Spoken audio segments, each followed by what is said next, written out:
அடிக்கொரு முறை அல்லாஹ்விடம் கேளுங்கள், அல்லாஹும்ம அர்ஹம்னி அல்லாஹும்ம அக்ஃபிர்லி.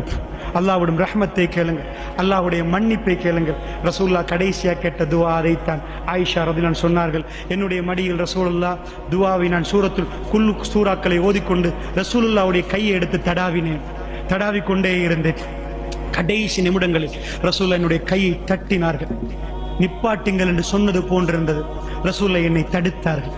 நான் அவ்வளவு நேரமாக குல் சூறாக்களை ஓதி ரசூலுல்லாஹ்வுடைய உடம்பில் அவருடைய கையை அப்படியே தடாவி கொண்டிருந்தேன். ரசூலுல்லாஹ் தட்டினார்கள். போதும் என்று சொன்னது போன்றிருந்தது. ரசூலுல்லாஹ் நான் அப்படி ரசூலுல்லாஹ் என்னமோ சொன்னார். நான் காதை கொண்டு போய் வைத்தேன். அல்லாஹும்ம அர்ஹம்னி, உன்னுடைய அருள் வேண்டும் யா அல்லாஹ் என்று கேட்டார்கள். அல்லாஹும்ம அக்ஃபிர்லி, யா அல்லாஹ் என்னை மன்னித்து விடு என்று கேட்டார்கள். ரசூலுல்லாஹ் சொல்லிவிட்டு விரலை மேலே உயர்த்தினார்கள். அல்லாஹும்ம ஃபிர் ரஃபீக்கில் அலா, உயர்வான தோழர்களோடு என்னை சேர்த்து விடு என்று 3 தடவை சொன்னார்கள். ரசூலுல்லாஹ்வுடைய விரல் கீழே விழுந்தது. ரசூலுல்லாஹ் மரணித்து விட்டார்கள். அல்லாஹ்வுடைய நல்லடியார்கள் பெருமானார் கடைசி கேட்டது, அல்லாஹும்ம அர்ஹம்னி, யா அல்லாஹ் எனக்கு அருள் வேண்டும் யா அல்லாஹ், உன்னுடைய அருள் வேண்டும் யா அல்லாஹ். இந்த இரவுகளில் 3இல் கடைசி இரவில் அல்லாஹ் ஜல்ல ஷானஹு வ தஆலா முதல் வானத்துக்கு வருகிறான். அவன் வந்து கேட்கிறான், என்னிடம் பாவ மன்னிப்பு கேட்பவர்கள் உண்டா? உங்களை நான் மன்னிக்கிறேன் என்கிறான். அவன் ரஹ்மான், அவன் இறங்கி வந்து விட்டான். நாங்கள் கேட்பதற்கு தயாரா? அல்லாஹ்வுடைய நல்லடியார், உங்களுடைய தேவைகள் என்னிடம் கேளுங்கள், நான் தருகிறேன் என்று அல்லாஹ் ரப்பல் ஆலமீன் சொல்கிறார். தஹஜ்ஜுடைய வேளைகளில் விழித்து நீங்கள் அந்த வேளைகளில் தொழ ஆரம்பியுங்கள். உங்களுடைய இந்த தொழுகையில் பூர்த்தி செய்து கொஞ்சம் ஒரு 2 ரக்காத்தையாவது மீய வைத்து விட்டு அங்கே தொழுங்கள், அல்லது வித்திரை அங்கே தொழுது விட்டு அல்லாஹ்விடம் கேளுங்கள். ரசூலுல்லாஹ் ஒரு துஆ சொல்லி தந்தார்கள். புகாரியில் இந்த ஹதீஸ் வருகிறது. யார் இதை ஓதிவிட்டு தஹஜ்ஜத்திலே அல்லாஹ்விடம் கரமேந்தினார்கள், அல்லாஹ்வுடைய வெறும் கையாக அனுப்பவே மாட்டாண்டார்.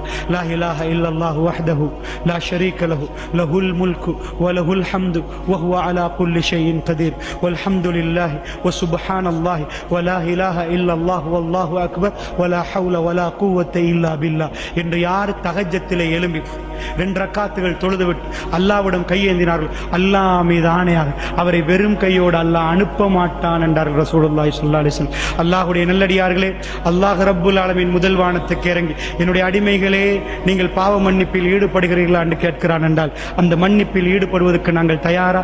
இந்த துஆவை மறுபடி சொல்கிறேன். லா இலாஹ இல்லல்லாஹு வஹ்தஹு லா ஷரீக லஹு லஹுல் முல்கு வ லஹுல் ஹம்து வ ஹுவ அலா குல்லி ஷைஇன் கதீர். இது எல்லாருக்கும் தெரிஞ்சது. அதாவது லா இலாஹ இல்லல்லாஹு வஹ்தஹு லா ஷரீக லஹு லஹுல் முல்கு வ லஹுல் ஹம்து வ ஹுவ அலா குல்லி ஷைஇன் கதீர். அதுக்கு அப்புறம் நாங்க சுப்ஹானல்லாஹ் அல்ஹம்துலில்லாஹ் அல்லாஹு அக்பர்னு சொல்லுவோமே, அதை மாற்றி சொல்லணும். வல்ஹம்துலில்லாஹ் வசுபஹானல்லாஹ் வலா இலாஹ இல்லல்லாஹு வல்லாஹு அக்பர். முதல்ல அல்ஹம்துலில்லாஹ், அதுக்கு பிறகு சுப்ஹானல்லாஹ், அதுக்கு பிறகு லா இலாஹ இல்லல்லாஹ், அதுக்கு பிறகு அல்லாஹு அக்பர்.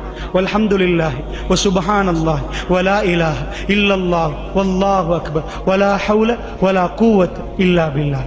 இதை சொல்லிவிட்டு இன்னொரு ரிவாயத் வருது, லா இலாஹ இல்லா அன்த சுபஹானக இன்னி குன்து மினல் ஸாலிமீன் என்று சொல்லி யார் அல்லாஹ்விடம் நெருங்குகிறார்களோ அவர்களுக்கு அல்லாஹ் கொடுப்பான் என்கிறார். அதோடு ரசூலுல்லாஹ் மீது ஸலவாத்து சொல்லி நீங்கள் இந்த இரவுகளில் அல்லாஹ்விடம் நிறைய கேட்கலாம். அல்லாஹ் ஜல்ல ஷானஹு வ தஆலா எனக்கும் உங்களுக்கும் பட்டோலை வலது கையில் தர வேண்டும் என்று பிரார்த்தித்தவனாக விடைபெறுகிறேன். வ ஆகிர் தவானா அனில் ஹம்துலில்லாஹி ரப்பில் ஆலமீன்.